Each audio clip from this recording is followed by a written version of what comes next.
പുത്രനും പരിശുദ്ധാത്മാവിനും സ്തുതി ആദ്യം മുതൽ എന്നേക്കും ആമേൻ. കർത്താവിൽ ഏറ്റവും അനുഗ്രഹിക്കപ്പെട്ടവരെ, ഓരോ ക്രിസ്ത്യാനി അവൻ്റെ ജീവിതത്തിൽ ഏറ്റവും അധികം ദാനധർമ്മം ചെയ്തുകൊണ്ട് ജീവിക്കണം. ഒരു ക്രിസ്ത്യാനിയുടെ ജീവിതം എന്ന് പറഞ്ഞാൽ കർത്താവായ യേശു മിശിഹ വിശുദ്ധ കുർബാനയിൽ അപ്പമായി ലോകത്തിൻ്റെ പ്രകാശത്തിന് വേണ്ടി മുറിക്കപ്പെടുന്നത് പോലെ ഓരോ ക്രിസ്ത്യാനി മറ്റ് വ്യക്തികളുടെ നന്മയ്ക്ക് വേണ്ടി, മറ്റ് വ്യക്തികളുടെ അനുഗ്രഹത്തിന് വേണ്ടി, മറ്റ് വ്യക്തി കർത്താവായ യേശു മിശിഹയോട് ചേരാൻ വേണ്ടി ഞാൻ തന്നെ മുറിക്കപ്പെടണം. നമ്മുടെ വിശ്വാസം നമ്മളെ മുറിക്കണം. നമ്മുടെ ദൈവികമായ സ്നേഹം നമ്മളെ മുറിക്കണം. ദൈവത്തോടൊപ്പം ചേർന്നുകൊണ്ട് ഈ ലോകത്തിലേക്ക് നമ്മൾ വിശ്വാസപൂർവം വിശുദ്ധിയോടെ എനിക്ക് പറയാൻ സാധിക്കണം, ഞാൻ വന്നിരിക്കുന്നത് ക്രിസ്തുവിൽ നിന്നാണ്. എൻ്റെ ഭവനം ക്രിസ്തുവിൻ്റെ സാന്നിധ്യമാണ്. ഞാൻ വസിക്കുന്നത് ക്രിസ്തുവിൻ്റെ ഭവനത്തിലാണ്. എൻ്റെ വസനം ക്രിസ്തുവിൻ്റെ ജീവിതത്തിലും ക്രിസ്തുവിൻ്റെ ഹൃദയത്തിലാണെന്ന് ഞാൻ ഇന്ന് വ്യക്തി മനസ്സിലാക്കണം. കർത്താവിൽ അനുഗ്രഹിക്കപ്പെട്ടവരെ, ഇന്ന് ഈ നൊയമ്പിൻ്റെ രണ്ടാമത്തെ ദിവസം നമ്മൾ ഏറ്റവും അധികം മനസ്സിലാക്കേണ്ട ഒരു സുവിശേഷ ഭാഗം വിശുദ്ധ മത്തായി എഴുതിയ സുവിശേഷം 6-ാം അധ്യായം 1 മുതൽ 4 വരെ തിരുവചനങ്ങളാണ്. ഈ ഒരു തിരുവചനം 4 വാക്യത്തെ നമ്മൾ 3ആയിട്ട് കാണണം. ആദ്യത്തെ വാക്യം നമ്മൾ പ്രത്യേകമായി ഓർമ്മപ്പെടുത്തണേ. മറ്റുള്ളവരെ കാണിക്കാൻ വേണ്ടി ഞാൻ എന്ത് ചെയ്താലും അതിന് പ്രതിഫലം എനിക്ക് ദൈവം നൽകത്തില്ല. മറ്റവരെ മുമ്പിൽ ഞാൻ വലിയവനാണെന്ന് കാണിച്ചുകൊണ്ട് ഞാൻ പക്ഷേ എൻ്റെ ജീവിതത്തിൽ താഴ്മയോടെ ജീവിച്ചാൽ കുഴപ്പമില്ല. പക്ഷേ എൻ്റെ ജീവിതത്തിൽ എളിമയും വിനയവും താഴ്മയും ക്ഷമയും ഉണ്ടാവണം. മറ്റുള്ളവരുടെ മുമ്പിൽ ഞാൻ അഹങ്കാരിയാകാൻ പാടില്ല. പക്ഷെ എല്ലാവരുടെ മുമ്പിൽ കർത്താവിനെ ധ്യാനിച്ചുകൊണ്ട്, കർത്താവിൻ്റെ നാമത്തിൽ വിശ്വസിച്ചുകൊണ്ട് ഞാൻ എന്ന വ്യക്തി മുമ്പോട്ട് ജീവിക്കണം. എൻ്റെ മനസ്സ് കർത്താവായ യേശു മിശിഹായെ വിളിക്കണം. ഞാൻ ചെയ്യുന്ന ഓരോ പ്രവൃത്തിയും ദൈവത്തിൻ്റെ നാമത്തെ വിശുദ്ധിയോടെ ദൈവത്തെ സ്വീകരിക്കാൻ ഞാൻ എന്നെ തന്നെ, എൻ്റെ കുടുംബക്കാരെ, എല്ലാ വ്യക്തികളെയും കർത്താവിലേക്ക് ചേർക്കണം. പ്രിയമുള്ളവരെ, നമ്മൾ മനസ്സിലാക്കേണ്ട ആദ്യത്തെ വാക്യം ഇത് തന്നെയാണ്. മറ്റുള്ളവരെ കാണിക്കാൻ വേണ്ടി അവരുടെ മുമ്പിൽ വെച്ച് നിങ്ങളുടെ സത്കർമ്മങ്ങൾ അധിഷ്ഠിക്കാതിരിക്കാൻ സൂക്ഷിച്ചു കൊള്ളുവിൻ, അല്ലെങ്കിൽ നിങ്ങളുടെ സ്വർഗസ്ഥനായ പിതാവെങ്കിൽ നിങ്ങൾക്ക് പ്രതിഫലമില്ല. നമ്മൾ എന്ത് ചെയ്താലും മറ്റവരുടെ മുമ്പിൽ അഹങ്കാരിയായി തീർന്നാൽ, നമ്മൾ എത്ര നന്മ ചെയ്തെന്ന് പറഞ്ഞാലും കർത്താവിൻ്റെ മുമ്പിൽ നമുക്ക് പ്രതിഫലമില്ല. എൻ്റെ ജീവിതത്തിൽ വലിയവനല്ല, താഴ്ന്നുള്ളവൻ വ്യക്തിയാവണം. എൻ്റെ ജീവിതത്തിൽ കർത്താവിന് വേണ്ടി ജീവിക്കണം. കർത്താവിന് വേണ്ടി ഞാൻ എപ്പോൾ ജീവിച്ചാലും ദൈവം എന്നെ ധാരാളമായി അനുഗ്രഹിക്കുക മാത്രം ചെയ്യും. പ്രിയമുള്ളവരെ, ഈ ഒരു കാര്യം നമ്മുടെ മനസ്സിലേക്ക് കടന്നു വരുമ്പോൾ നമുക്ക് യാക്കോബിന്റെ പുസ്തകം 4-ാം അധ്യായം 6-ാമത്തെ വാക്യം നമ്മളൊന്ന് ധ്യാനിക്കാം. ഏറ്റവും അധികമായി ഒരു വ്യക്തി എങ്ങനെ ജീവിക്കണം, ഒരു വ്യക്തി നല്ലതായി ജീവിച്ചാൽ എങ്ങനെയായിരിക്കും ദൈവത്തിന്റെ അനുഗ്രഹം, അതുകൂടി നമുക്ക് മനസ്സിലാക്കണം. അവിടെ നിന്ന് കൃപാവരം ചൊരിയുന്നു. അതുകൊണ്ടാണ് ഇങ്ങനെ എഴുതപ്പെട്ടിരിക്കുന്നത്, ദൈവം അഹങ്കാരികളെ എതിർക്കുകയും എളിമയുള്ളവരെ കൃപ കൊടുക്കുകയും ചെയ്യുന്നു. അപ്പൊ അഹങ്കാരികളെ ദൈവം തകർക്കും. അഹങ്കാരികളെ ദൈവം എന്നേക്കുമായി എടുത്തു മാറ്റിവെക്കും. പക്ഷേ വിനയത്തോടെ ജീവിക്കുന്നവരെ ദൈവം എന്നും അനുഗ്രഹിക്കും. പ്രിയമുള്ളവരെ, എൻ്റെ ജീവിതത്തിൽ ഉള്ളതെല്ലാം ദൈവത്തിൻ്റെ ദാനമാണ്. ഞാൻ ജീവിക്കുന്നത് ദൈവത്തിൻ്റെ കൃപയിലാണ്. അപ്പോൾ അഹങ്കാരിയാവാതെയും ദൈവത്തിന് മുമ്പാകെ വല്ല സന്തോഷം മറ്റ് വ്യക്തികളുമായി സമർപ്പിച്ചുകൊണ്ട്, മറ്റ് വ്യക്തികൾക്ക് വേണ്ടി ഇതെല്ലാം നൽകിക്കൊണ്ട് ലോകരക്ഷകനായ ഈശോ നമ്മളിലേക്ക് കടന്നു വന്നുകൊണ്ട് നമ്മൾ വിനയത്തോടെ ജീവിക്കാൻ വേണ്ടി നാം നമ്മെ തന്നെ പൂർണ്ണമായി ക്രിസ്തുവിലേക്ക് സമർപ്പിക്കണം. നമ്മൾ പ്രത്യേകമായി മനസ്സിലാക്കണം, അല്ലെങ്കിൽ നിങ്ങളുടെ സ്വർഗസ്ഥനായ പിതാവെങ്കിൽ നിങ്ങൾക്ക് പ്രതിഫലമില്ല. നമ്മൾ ചിന്തിക്കണം, എൻ്റെ ജീവിതത്തിലെ പ്രവർത്തികളാണ് എനിക്ക് പ്രതിഫലം തരുന്നത്. ഞാൻ നല്ലത് ചെയ്താൽ നല്ലത് തരും. ഞാൻ എന്ത് ചെയ്താലും അതിനെനിക്ക് അനുഗ്രഹം മാത്രമേ ലഭിക്കുകയുള്ളൂ. നമ്മൾ പഴയ നിയമത്തിൽ നമുക്ക് കാണാം, കണ്ണിന് പകരം കണ്ണ്, പല്ലിന് പകരം പല്ല്. പക്ഷെ അത് തെറ്റായ ഒരു കാരണമാണ്. ഒരിക്കലും കണ്ണിന്റെ പകരം നമ്മൾ ഒരിക്കലും തെറ്റ് ചെയ്യാൻ പാടില്ല. നമ്മൾ ഒരിക്കലും ഒരു വ്യക്തിയെ വേദനിപ്പിക്കാൻ പാടില്ല. നമ്മൾ ക്ഷമയോടെ എല്ലാ വ്യക്തികൾക്കും നമ്മൾ ചെയ്തു കൊടുക്കേണ്ട നന്മ പറഞ്ഞാൽ അവർക്ക് നൽകണം. ഉള്ളത് വെച്ച് അവർക്ക് കൂടുതൽ നൽകാൻ വേണ്ടിയാണ് ദൈവം നമ്മളെ ക്ഷണിച്ചിരിക്കുന്നത്. പ്രത്യേകമായി നമ്മൾ ഓർക്കണം, ഞാൻ ചെയ്ത ഓരോ പ്രവൃത്തിയും അതിന് പ്രതിഫലം ദൈവം നൽകുന്നുണ്ട്. തെറ്റ് ചെയ്യുന്നവന് തെറ്റ് ലഭിക്കും, ശിക്ഷ ചെയ്യുന്ന ശിക്ഷ, അല്ലെങ്കിൽ തെറ്റ് ചെയ്യുന്ന വ്യക്തികൾക്ക് ശിക്ഷ ലഭിക്കും.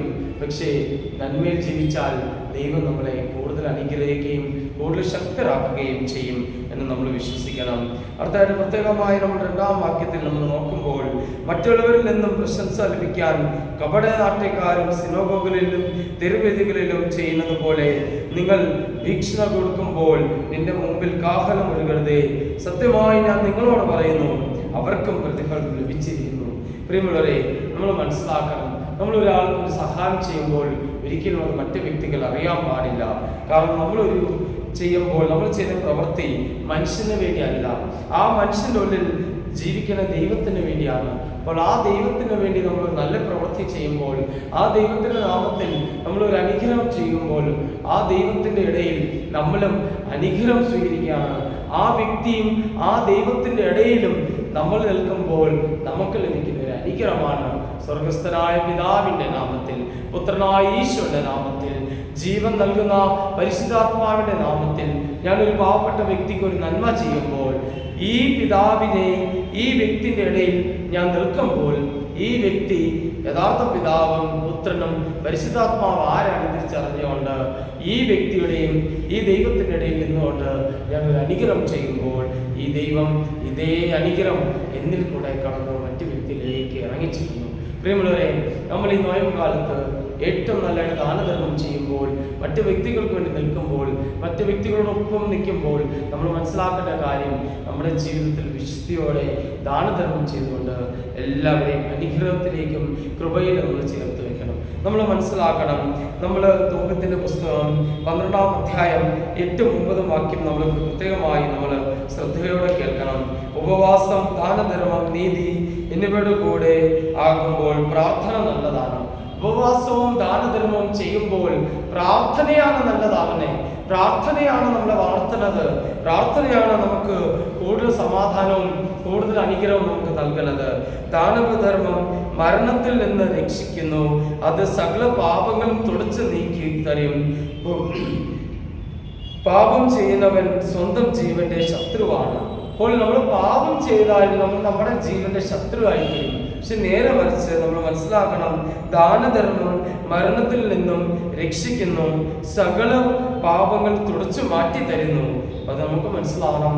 നമ്മൾ ദാനധർമ്മം ചെയ്യുമ്പോൾ, നോമ്പ് കാലത്തിൽ നമ്മൾ ദാനധർമ്മം ചെയ്യുമ്പോൾ നമ്മുടെ ജീവിതത്തിലെ പാപത്തിൽ നിന്നും മരണത്തിൽ നിന്നും ദൈവം നമ്മളെ എന്നേക്കും സംരക്ഷിക്കുകയാണ് ചെയ്യുന്നത്. അങ്ങനെ സംരക്ഷണം ദൈവം നൽകുമ്പോൾ നമ്മൾ കൂടുതൽ കർത്താവായ യേശു മിശിഹായെ സ്വന്തമായി അവിടുത്തെ അനുഗ്രഹമായി നമ്മൾ ജീവിക്കുന്നു. പ്രിയമുള്ളവരെ, നമ്മൾ അർത്ഥമായിട്ട് മനസ്സിലാക്കേണ്ടത് ഭാഗ്യം, നീ ദാനധർമ്മം ചെയ്യുമ്പോൾ അത് രഹസ്യത്തിലായിരിക്കണം. നിന്റെ വലത്തു കൈ ചെയ്യുന്നത് ഇടത്തു കൈ അറിയാൻ പാടില്ല. പ്രിയമുള്ളവരെ, നമ്മൾ ചെയ്യുന്ന എന്ത് ദാനധർമ്മമാണെങ്കിലും അത് രഹസ്യമായിരിക്കണം. കാരണം രഹസ്യത്തിൽ അത് ചെയ്യുമ്പോൾ ഈ രഹസ്യം കാണുന്ന ദൈവം എന്നെ പ്രത്യേകമായി അനുഗ്രഹിക്കും. പ്രിയമുള്ളവരെ, നമ്മൾ ഓരോ വ്യക്തിയും മനസ്സിലാക്കേണ്ട ഒരു കാര്യം, അനുഗ്രഹം എങ്ങനെയാണ് നമ്മളിലേക്ക് കടന്നു വരുന്നത്. നമ്മുടെ പഴയ നിയമത്തിൽ ഒരു വ്യക്തിക്ക് ഒരുപാട് അനുഗ്രഹം ദൈവം നൽകിയിട്ടുണ്ട്. ആ ഒരു അനുഗ്രഹത്തിൻ്റെ കുറിച്ച് നിങ്ങളുമായി പങ്കുവയ്ക്കാൻ ആഗ്രഹിക്കുന്നു. നമ്മുടെ ജീവിതത്തിൽ എത്ര നല്ലത് നമ്മൾ ചെയ്യുമ്പോൾ, എത്ര യേശു നാമത്തിൽ നമ്മൾ വിളിച്ചു പറയുമ്പോൾ, എത്ര യേശുവോട് നമ്മൾ പ്രാർത്ഥിക്കുമ്പോൾ ആ പ്രാർത്ഥന അനുഗ്രഹമായി തീരുന്നത് എങ്ങനെയാണ് നമുക്ക് മനസ്സിലാകാം. പ്രിയമുള്ളവരെ, നമുക്ക് പഴയ നിയമത്തിൽ ഒരു നീതിമാനായ ജോബിനെ നമ്മൾ കണ്ടു. അവൻ്റെ ജീവിതത്തിൽ അവൻ്റെ സ്വത്ത് എന്ന് പറഞ്ഞാൽ ധനമോ മറ്റു വസ്തുക്കളല്ലായിരുന്നു. അവൻ്റെ സ്വത്തും അവൻ്റെ ധനവും എന്ന് പറഞ്ഞാൽ ദൈവവിശ്വാസവും ദൈവപ്രാർത്ഥനയും ദൈവത്തോടുള്ള ഏറ്റവും അധികം സ്നേഹമായിരുന്നു. ആ സ്നേഹമാണ് തകർച്ചയും പതർച്ചയും കടന്നു വന്നപ്പോഴും അവൻ ഒന്നും തിരിഞ്ഞു നോക്കാതെ, ഒന്നിനെ കുറിച്ച് ചിന്തിക്കാതെ എല്ലാം ദൈവത്തിലേക്ക് സമർപ്പിച്ചു ദൈവനാമത്തിൽ ജീവിച്ച ഒരു വ്യക്തിയാണ് ജോബ്. പ്രിയമുള്ളവരെ, നമ്മൾ ഇന്നത്തെ ഒരു സുവിശേഷ ഭാഗത്തിന്റെ പശ്ചാത്തലം ഇതാണ്. വിശുദ്ധ മത്തായിയുടെ സുവിശേഷം 6-ാം അധ്യായം 3-4 തിരുവചനം നമ്മൾ ഇതാണ് ഓർമ്മപ്പെടുത്തിയത്. അതായത്, ഞാനൊരു വ്യക്തിക്ക് ദാനധർമ്മം ചെയ്യുമ്പോൾ ഒരു കൈ വെച്ച് ചെയ്യുമ്പോൾ അത് മറ്റു കൈ അറിയാൻ പാടില്ല. പക്ഷെ രഹസ്യത്തിൽ ഇത് ചെയ്തത് ദൈവം അറിയുന്നുണ്ട്. ദൈവം അത് കൂടുതലായിട്ട് നിങ്ങൾക്ക് അനുഗ്രഹം ദൈവം നൽകും. പ്രിയമുള്ളവരെ, നമുക്ക് പ്രത്യേകമായി മനസ്സിലാക്കാം, ജോബിന്റെ ജീവിതത്തിൽ 7 അനുഗ്രഹങ്ങൾ വഴിച്ചാണ് ജോബിനെ ദൈവം കൂടുതൽ അനുഗ്രഹത്തിലേക്കും കൂടുതൽ ശക്തിയിലേക്കും പഴയ നഷ്ടപ്പെട്ടു പോയ ആ പഴയ കൃപയിലേക്കും ദൈവം തിരിച്ച് ജോബിനെ എത്തിച്ചത് ഈ 7 അടയാളങ്ങളാണ്. ആദ്യത്തെ നമുക്ക് കാണാൻ സാധിക്കും, അവന് ലഭിച്ചത്, അതായത് നഷ്ടപ്പെട്ടതെല്ലാം നേരിട്ട് രണ്ടിരട്ടിയായിട്ട് അവന് ലഭിക്കുവാൻ അവൻ തുടങ്ങി. അതായത് അവന്റെ ജീവിതത്തിൽ പരാജയം വന്നോ, അവന്റെ ജീവിതത്തിൽ അവന്റെ സന്തോഷം നഷ്ടപ്പെട്ടു പോയോ, ദൈവം അതെല്ലാം രണ്ടായിട്ട് അവന് തിരിച്ചു നൽകാൻ തുടങ്ങി. ജോബിന്റെ പുസ്തകം 2-ാം അധ്യായം 23-ാം വാക്യം നമ്മളെ ഓർമ്മപ്പെടുത്തുന്നു, സിയോൻ മക്കളെ ആനന്ദിക്കുവിൻ, നിങ്ങളുടെ ദൈവമായ കർത്താവിൽ സന്തോഷിക്കുവിൻ, അവിടുന്ന് നിങ്ങൾക്ക് യഥാകാലം ആവശ്യാനുസരണം ശക്തിയും കാലവൃഷ്ടിയും നൽകും. പഴയതുപോലെ അവിടുന്ന് നിങ്ങൾക്ക് ശക്തികാലവൃഷ്ടിയും വസന്തകാലവൃഷ്ടിയും സമൃദ്ധമായി പെയ്ച്ചു തരികയും ചെയ്തു. പ്രിയമുള്ളവരെ, കണ്ടോ, അവന്റെ ജീവിതത്തിൽ നഷ്ടപ്പെട്ടു പോയതെല്ലാം ദൈവം വീണ്ടും പഴയതിനാലും കൂടുതൽ ദൈവം അവന് വീണ്ടും നൽകാൻ ദൈവം അവന് വീണ്ടും കൊടുത്തു തുടങ്ങി. അടുത്തതായിട്ട് രണ്ടാമത്തെ അനുഗ്രഹം, അവന്റെ സാമ്പത്തിക അവസ്ഥ തകർന്നു പോയപ്പോൾ ദൈവം വീണ്ടും ആ സാമ്പത്തിക അവസ്ഥ അവനെ വീണ്ടും അതിൽ ചേർത്ത് വെച്ചു. അവനെല്ലാം, അതായത് നമുക്ക് കാണാം ജോബിന്റെ പുസ്തകം 2-ാം അധ്യായം 24-ാം വാക്യത്തിൽ നമുക്ക് കാണാൻ സാധിക്കും, വെതികളിൽ നിന്നും ധാന്യത്തിനും ചക്കുകളിൽ നിന്നും വീഞ്ഞും എണ്ണയും കവിഞ്ഞൊഴുകി. കണ്ടോ, ചക്കയിൽ നിന്നും വീഞ്ഞും എണ്ണയും വീണ്ടും അവന്റെ മേൽ കവിഞ്ഞൊഴുകാൻ തുടങ്ങി. അതായത് ഇന്നലെ വരെ അവൻ എന്തായിരുന്നോ അതിൽ നിന്നും വീണ്ടും അവന്റെ സ്വത്ത്, അവന്റെ ധനം വീണ്ടും വർദ്ധിക്കാൻ തുടങ്ങി. പ്രിയമുള്ളവരെ, വാർത്തത് ദൈവം വീണ്ടും എല്ലാം നൽകുകയാണ്. ഒന്നായി അവന് വീണ്ടും നൽകാൻ തുടങ്ങി. നമുക്ക് കാണാം, വെട്ടുകിളികളും പച്ചക്കുതിരകളും കമ്പിപ്പുഴവും ഇങ്ങനെ ഞാൻ അയച്ച മഹാസൈന്യങ്ങളെ നശിപ്പിച്ചു, സംവസ്ത്രങ്ങളിലെ വിലകളും ഞാൻ തിരിച്ചു തരും. കണ്ടോ, അവന് നഷ്ടപ്പെട്ടതെല്ലാം തിരിച്ചുതരുവാണ്. നമ്മൾ ജോബിന്റെ പുസ്തകം 2-ാം അധ്യായം 23 മുതൽ 28 വരെ നമ്മൾ ഓരോ വാക്യത്തിലും ദൈവം അവന് വീണ്ടും വീണ്ടും നൽകിക്കൊണ്ടിരിക്കുകയാണ്. അവൻ നഷ്ടപ്പെട്ടു പോയതെല്ലാത്തിനെയും ദൈവം തിരിച്ചു കൊടുക്കുകയാണ്. ഇനി അവന്റെ ജീവിതത്തിൽ നഷ്ടപ്പെടാൻ ഒന്നുമില്ല. നഷ്ടപ്പെട്ടതെല്ലാം ദൈവം അവന് വീണ്ടും തിരിച്ചു കൊടുത്തു. അർത്ഥമായിട്ട് അവൻ കാണുന്നുണ്ട്, ഏറ്റവും വലിയ അത്ഭുതങ്ങൾ കാണുന്നുണ്ട്.